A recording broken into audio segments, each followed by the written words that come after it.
It's Activate Core Virtual Book Tour 2025 right here on HGG Radio. Stay tuned. Welcome to the Optimal You right here on the YouTube segment. I'm your life coach and host, Minister Renee.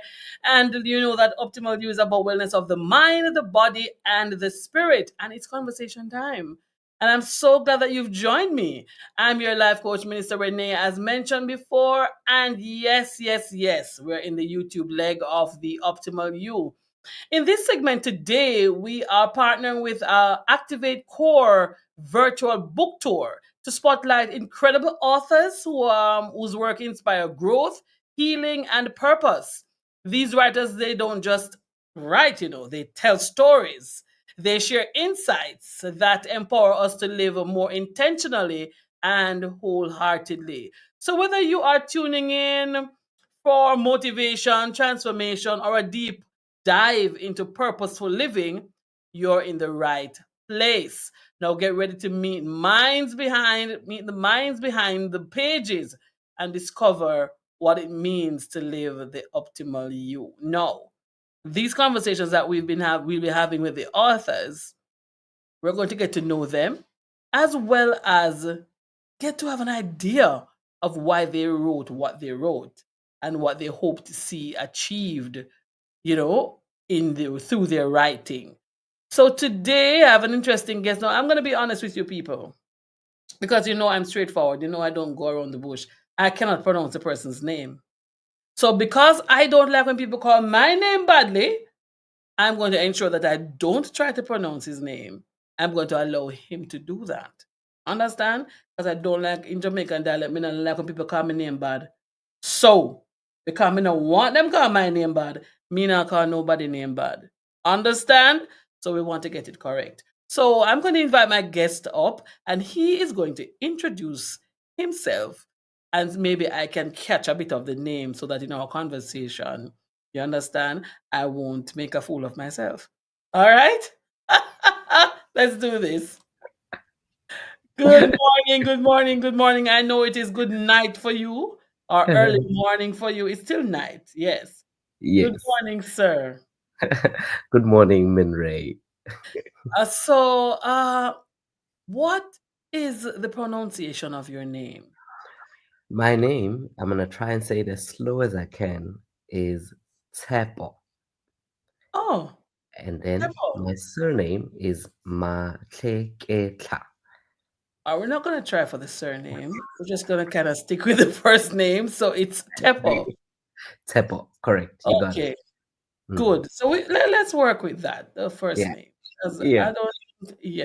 The last name How is not good. Your name? Is your name My simply name Min? is Minister Renee. Oh. Minister as a title, Renee is my name. All right. So, do you prefer being called Minister Renee or just Renee? Well, whichever works. I'm fine. Okay. Right. Minister All right. Renee. So tell us about yourself. Who is Tshepo? Well, Tshepo is currently a married man.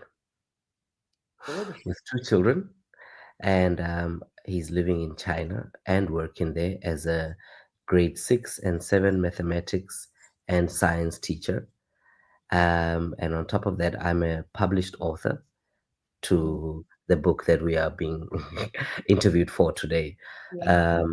I am also I've been a leader in a couple of spiritual groups, especially Every Nation Mission, helping the youth to grow spiritually. I'm still doing a part of that privately now, no longer under ministry. But I am a very dedicated teacher and a very dedicated family man, as much as I am a dedicated writer. I found it quite interesting when I did my research that you hail from Africa and you're in China. Mm-hmm. Right. Right. How did you get to China? Did you go there for study? I need to ask that question. Africa, China? I was a teacher in South Africa before I came to China. But as soon as the opportunity opened up, I'm like, wow, why not? I mean, I've always wanted to be abroad. As a matter of fact, I wanted to be in Saudi Arabia. So I started applying for jobs abroad, and the one that picked me was China. And I definitely took it. Wow, that's Mhm. something. Is But we have Jamaican teachers that go all over. I'm sure there are some in your school. I'm positive. Yes, our school has got quite a variety of teachers from different places, different countries, I can and imagine. it is amazing. It's quite I an can. international space to be in. So let's get into the thick of things. So Mm, your book, uh, that cloud has a silver, not the same silver lining. mhm. It's a clever twist on a familiar phrase. What inspired this name and how does it reflect the theme within your book? Yes, you might have noticed the silver is spelled with a Y, right? It was intentional. Hmm. And my second name is called Sylvanus. It's the long version of the name Silas. So Sylvanus was spelled with a Y in the older versions of the Bible. And I thought instead of putting the word silver, I should put silver so that it's my touch.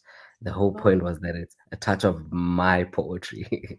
And that cloud has a silver lining, yes, is a common phrase, but its definition is that in every situation that seems very hectic and hard to go through, there is something good that comes out of it, or a good lesson that one can learn from it. And that's the theme that my book follows. Most of the time when I wrote, I was writing as a result of trying to reach out to somebody, to talk to somebody about what I'm going through. And as a result of writing, there would always be some lighter note of my situation. And each and every poem reflects how God is changing my perspective, and it becomes lighter and better than what I was going through. I see. So it's Mm, really a reflection of your experiences. yes. Lovely. Mm, Your poetry collection was written over a 12-year period, 12 years period. mm, How did your perspective or write, because I can imagine as a writer myself that as you go through each year, your mm. perspective would have changed and your Ye- writing style would have evolved over time. Did it? Yes, it has. It has. Hmm. Some of my very first poems were very um, full of rhymes. Like it was almost like I was trying to write a song, and it was bouncy. But then there were certain poems that were like, there's almost no rhyme here. This guy is just telling a story and is telling it as it is. And then there'd be poems that are more mature. They are straight to the lesson and less about the emotion. I'm just trying to preach to you, kind of like poetry. Mm. And they keep on evolving. Each and every poem has a season and a time that fits, and it can never be put in just one time frame. They Wow. do, yeah. So but this is a question that let me ask this one separate from the questions I have to ask you. At what point would you say, because you made a statement just now, more mature, at Mm. what point would you say you realized that your poems became more mature, like within the 50th year, the 10th year? Wow. Let me think about it. 2009, 10, 11, 12, 13, 14. I think in my seventh year, roundabout, Yeah, it started to seem the poem became more mature. they became extremely more mature. They felt like they had a vision. It was in my seventh year where I actually started feeling I need to put all my poetry together and make a book out of it. And so when I started writing, I finally at least had a theme that I'm trying to follow, and I knew that immediately when I hold a pen, I'm trying to get to an end. I'm Yeah. trying. It's a means to an end. A pen was a means to an end. So it wasn't just mere jotting down your thoughts anymore. It was Yes, for purpose. it was for a purpose. Wonderful, wonderful, wonderful. Your poem piece, your poetry piece, responding page Hmm. suggests a willingness to be corrected. Can Hmm. you talk about how humility and reflection shaped your writing and maybe your life? Oh yes. In many situations, when I was younger, I was a student, of course, and I had big thoughts and imagined myself being somewhere where maybe the Lord wasn't always concerned in, right? But whenever I would get crushed, like for example in failing, I learned a lot through failing, especially through university years. And every time I would fail, I'd be so humbled by the fact that I'm not totally in control of everything. And as a result, I have to be humble in order to become a better version of me, or at least the version that God desires to see at work. Mm. And I became so much of a tool, a tool for not just myself, but for other people. I became more of a sharpener for myself and for those that actually asked me about my failure. So humility plays a very important role in becoming who God wants you to be. So you're trying to tell me that when I fail, I should take it from a side of humility. Yes. I shouldn't be You upset and say why and beat up on myself and stuff like that. I shouldn't do Mm, that. don't do that. Don't do that. Failure is a very important part of your history. Very Mm, important. I'm telling you, because I actually spent a couple of years in university. And when I say a couple, I mean 9 years in university. And that's you can what I would. imagine through those 9 years, there's been a lot of failure. Yes, I did pass. I actually finished my degree. But in those 9 years, I became a very useful person, not with just a degree, but I became a well balanced out person. Mm, And that's humility played a huge part in it. interesting. I find that bit interesting. Interesting. Yeah. You called the love story Patrick and Pamela your own. Is it purely poetic, or should readers read between the lines for some autobiographical truths? There are some biological truths, but Oh, it care is to not. expound on that? So, um, when I wrote Patrick and Pamela, it was actually for a poetry competition that was going to happen the following day. My friend had invited me to come and perform some of my poetry, and he said, "Listen, one of your poems has to be unique, special, and it must capture the crowd that's going to be watching." And as a result, that previous night, I wrote Patrick and Pamela from the top of my head, and I memorized it for the show that was happening the following day. Mm, So when I wrote it, in my mind, I was thinking of two people who are from two different cultures. So in South Africa, as you may know, we've got about 11 different languages, which means 11 different cultures. And these two people happen to be in the same setting, but with different backgrounds. And when they meet finally, it's a matter of, am I going to follow what my culture tells me to fall in love with, or am I going to follow my own heart? And if that means I follow my heart and the culture does not agree, so be it. Both of them had that going on in their minds. And as a result, it was very tumultuous. The story was very tumultuous and eventually has a quite a dramatic ending. mm. Oh, I feel like I need to go and read this book. Yeah, what it's saying. So it's not really, really very, very personal. And here I was thinking, that there was some personal thing coming through, I was sort of Yeah. hoping that there was some, mix up something. We need to get some information. I was beginning to think that, but then, it's not. Yeah. I thought you were going to tell me that it was a love story of your own, I was just Oh ready, no. to just put my hand at my cheek and get all carried away, but alas. Alas. Alas, it is not. Oh my. It is- But you say that your poetry encourages people to pause and reflect. Mm. What do you hope readers will begin to see differently after reading your work? I think of my book as a mirror. So when a reader opens up the book, they come in with whatever they were going through. Okay, I would pick up my poetry book in the past and I'd be going through maybe failure or something, and I would take my pen and I'd start expressing how angry I am at how I feel, and I write it all. And at the end of the poem, I'm more like, it wasn't that bad. I mean, failure got me to writing a rhyme. And Mm. now I've got something that reminds me of this day, and other people don't have a reminder of this day. So something positive came out of what this situation has kind of, called. And Mhm. I want people to go in with that. I want some form of relief, um, from someone who understands me.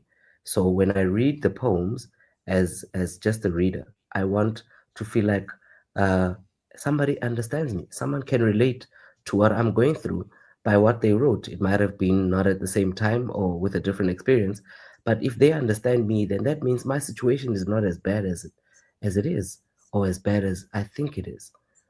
It's a reflection time. You go, you look in the mirror, and you think, maybe I'm not as handsome as I thought. But after looking at yourself in the mirror, you're like, oh, I have a beauty spot.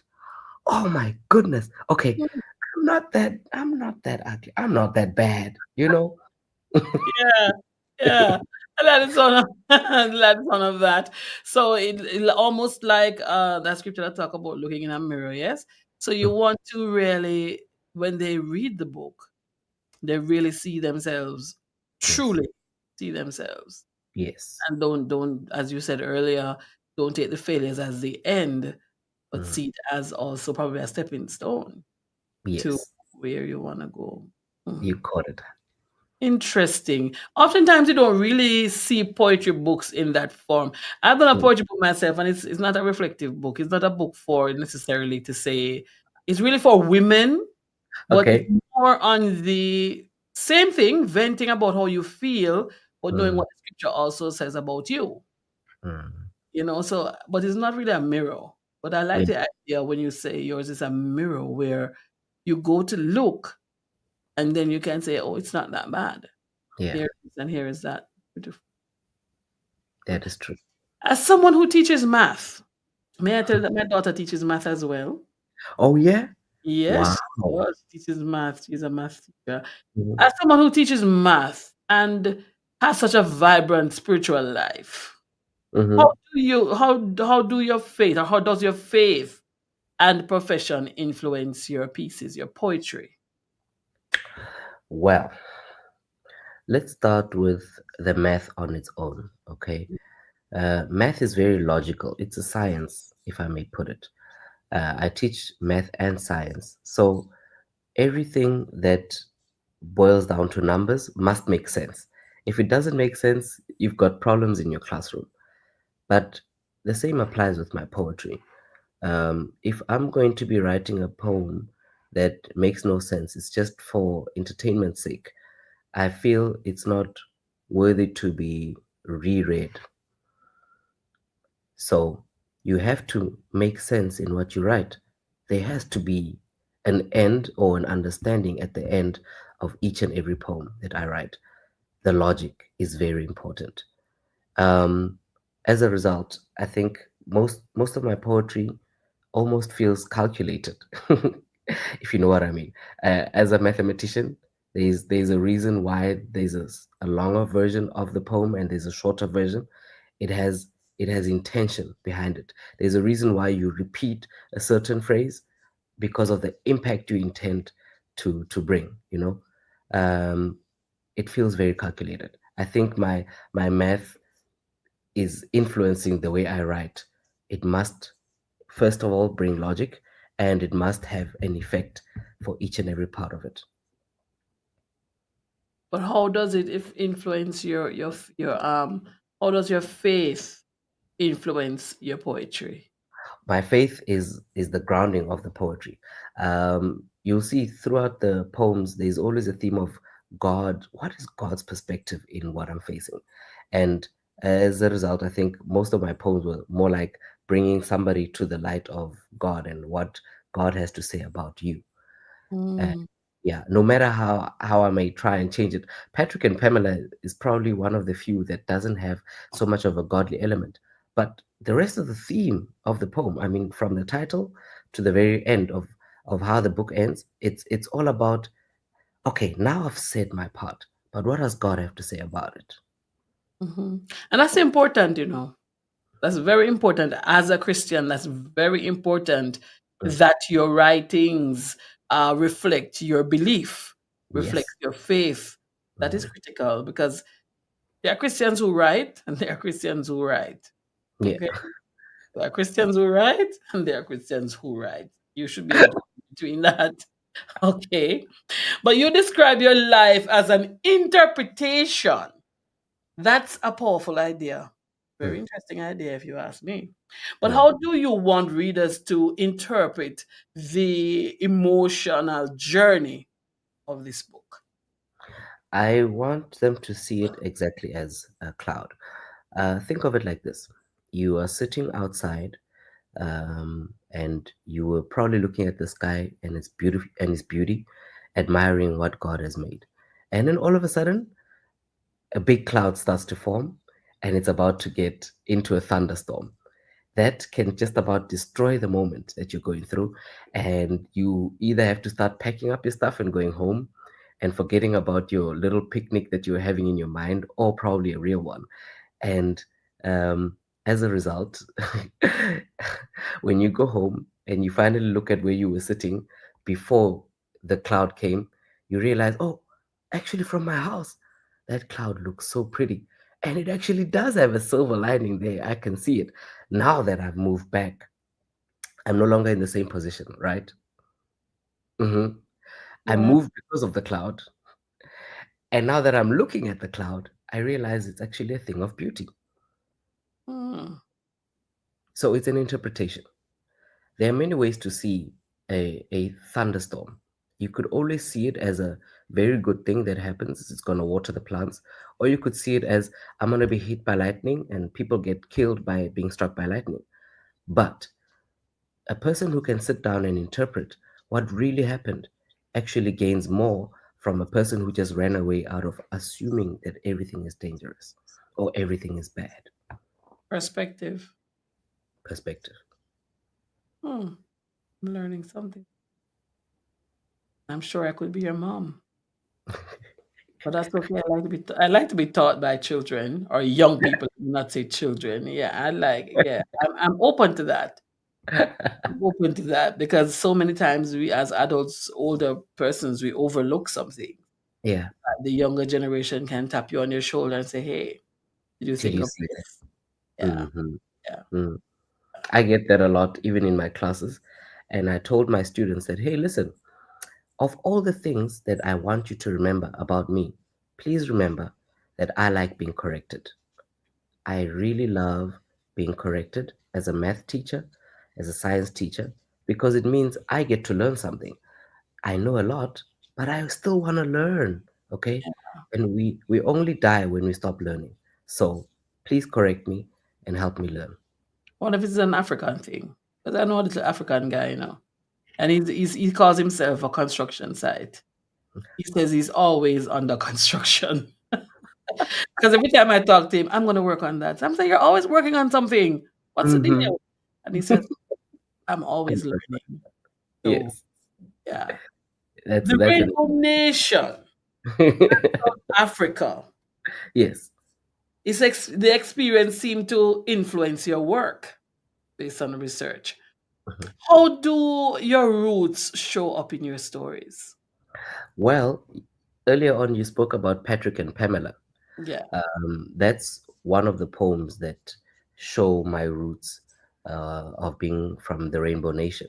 The Rainbow Nation reflected how people of different cultures could coexist in the same place, in the same school, in the same education system. And Patrick and Pamela were a perfect example.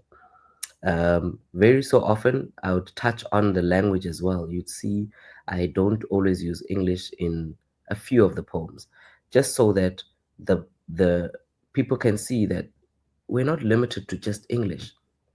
There are languages that actually matter out there, to the people that grew up speaking them. And yes, English is our common language, which it helps us all understand each other. Yeah. Hence, majority of the poem is in English. But I touch on those. There's one called Ntlantla. Ntlantla was actually an ex-girlfriend of mine. Ha! And I, Now we're getting somewhere. Just a oh, her name means lucky. yeah. And because of what her name meant, I was trying to explain through the poem that I feel so lucky to have met her, but I tried to explain it using our home language, and that was a touch of the Rainbow Nation in there too. Mm. There's also another poem where I was speaking about the current political issues. Well, back then it was the issues that are happening. There might be newer ones now, but if somebody had read that poem about South Africa at that time, they would actually say, "Yeah, you noticed that too? Oh man!" And if I could do something about it, because that's fortunately what really happens in a rainbow nation. When there's a collection of different cultures, there will definitely be a collection of different ideas, and they will either bring us together or separate us, and I choose the bring us together part of it. That's interesting. Jamaica, one of our coat of arms and our motto is out of many one people. Yeah. So suggesting that, it's almost like the Rainbow Nation as you speak of, different people coming from different places, just that you're all Africans in your Yes. case. But we have Mm, people coming from all walks of life, all different parts of the world coming true. here, and we have different opinions, different viewpoints, different culture too, all True. coming together to make it work. That's Mm, beautiful. I yeah. think it's a beautiful thing. Me Yeah. too. I love it. I love it. So, based on my research, I found out that Mm, you like motor racing, extreme activities, drama. We have something in common there. You seem to have an adventurous spirit. mhm. How do those passions find their way into your creative process? Well, my favorite sport is F1 racing, and not only do I like it for the speed, okay, but I like the thrill of never knowing if you are gonna die today because of having fun.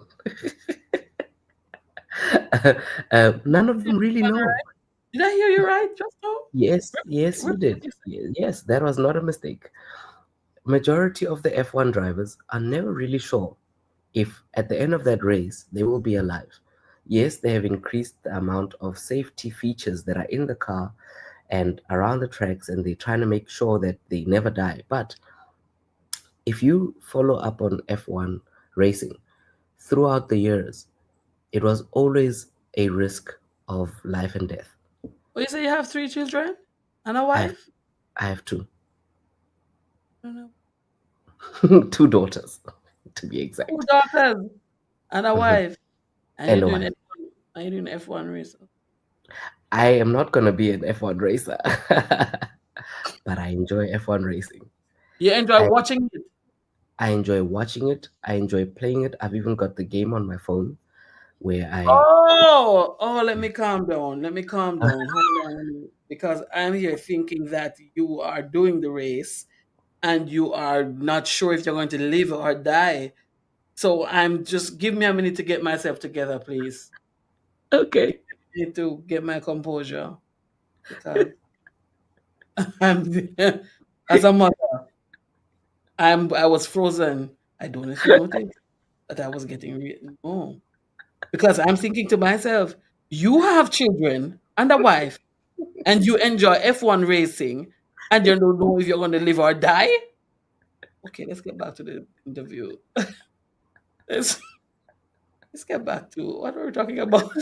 Let's get back to the interview. So, yeah, we were talking about your passion.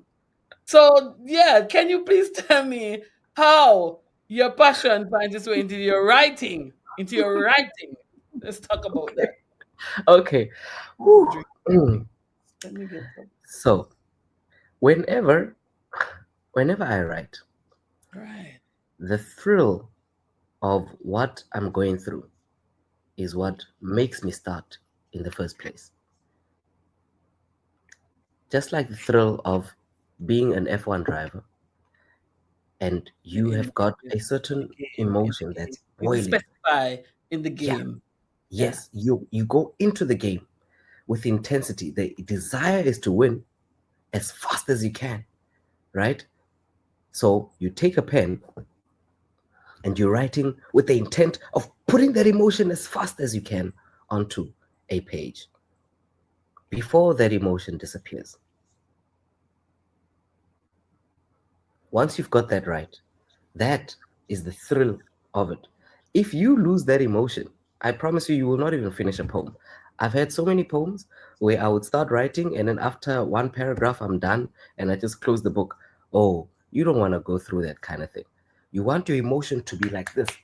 It's stacked up in you so much that you need to find something to write on. Even if you can't find your notebook, you will find something that you will start writing on, and you can actually finish a poem in a matter of 2 minutes. I can relate. I know what Yeah, you're saying. It's true. yes. Mm, So it's compacted. It must be compacted in order for it to be impactful.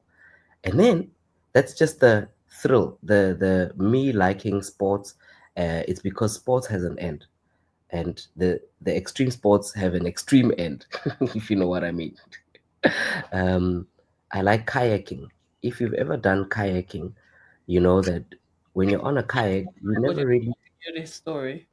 Oh yes, yes. When you're kayaking, you never really know if it's gonna tilt over and you fall upside down. You just have to know how to swim. So if it so happens that you twist and you turn and you're under the water, you need to at least know how to swim.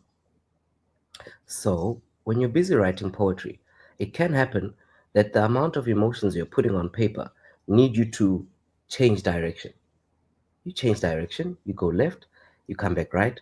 But even in the middle of your left or right, you need to still know how to bring back your point to where you want it to go. And that's how my like and my desire for extreme sports actually helps in writing. Yeah, Hmm, I know how to come back to the main point of what I really wanted to say, no matter how far I may drift from it. lovely. I'm glad that it's just on the game you play, not real, because Yeah. I think I'm gonna need a couple of hours to get over that. I think I'm gonna need a couple of hours to recuperate from that emotional drive right there, because you took me out. That's You that's the thing. You see what you and I did right now. It's a way in which I write my poetry. If my poetry does not do that to you, make you feel like, oh my gosh, what is this guy saying? Oh, oh, oh, oh, oh, oh. And then actually, you didn't mean it like that. Ah, you meant it like this. Yeah. Aha. Mm, That is a poem that has been executed in itself. lovely, lovely, lovely. My final question to you, Mm, been a wonderful conversation. mm, What's one mm. poem from the cloud has a silver lining that you feel best captures your heart as a poet? And can you share a line or two with us? I can share more than a line. Please go ahead. This poem is titled Jesus in Me. And as a poet, and as a math teacher, and as a spiritual individual, this poem tells more about where I'm going and where I'm hoping you're going while in the same journey. Okay, I'm hoping to hold your hand along with me as I follow Christ, if I may put it in simple terms. Right. It's titled Jesus in Me. I'm a man of words, a man of numbers. So please don't wonder or fall asunder when I use them both to drag you under my spell. Under my spell, Amanda becomes Asanda. Luyanda becomes Lusanda. I'm not as fast as lightning, but I sure do sound like thunder. I'm also not a force to be reckoned with, but it's he that's within me that's to be beckoned with. Because greater is he beckoning within me than he reckoning in the world. You see, his light shines like a beam in the sea. His light shines like a beam in the sea. And yet it's my eyes that you see. Meanwhile, it's actually him living in me. Hmm, a good one. That's a Yeah. They will So give I'm you gonna a leave it snap. at that. Otherwise, I might read the whole poem. Yeah, we'll give you a snap right there. Thank you so much. You're Yep. most welcome, Minister. It has been a wonderful conversation, very enlightening, even though you had me for a minute or two, but we were able to come back to center.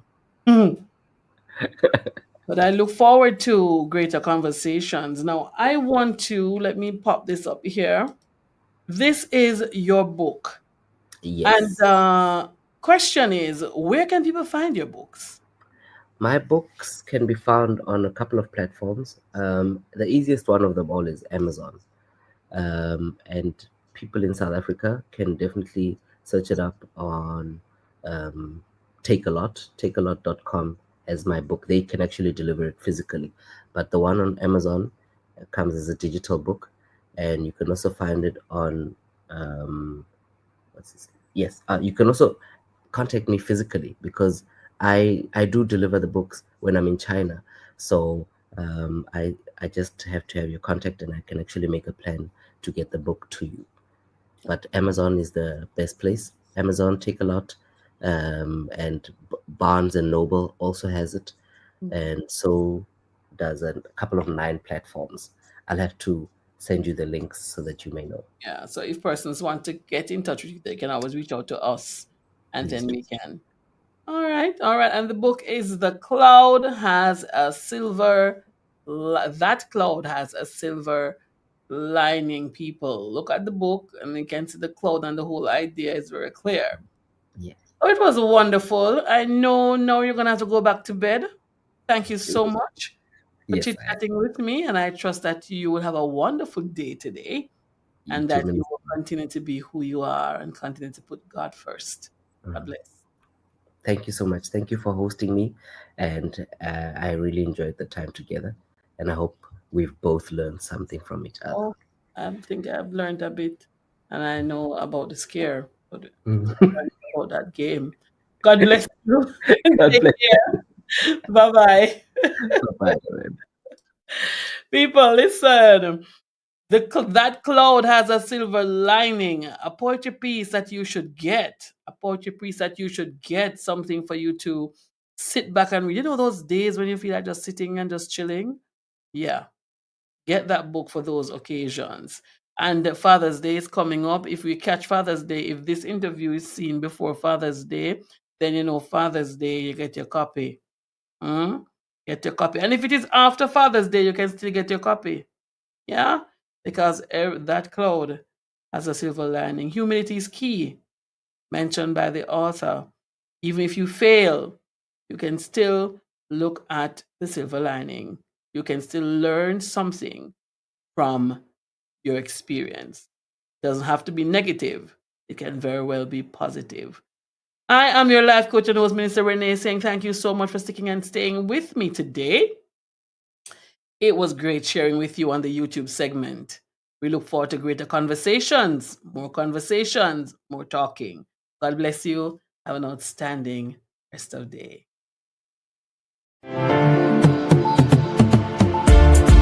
It's Activate Core Virtual Book Tour 2025 right here on HGG Radio. Stay tuned.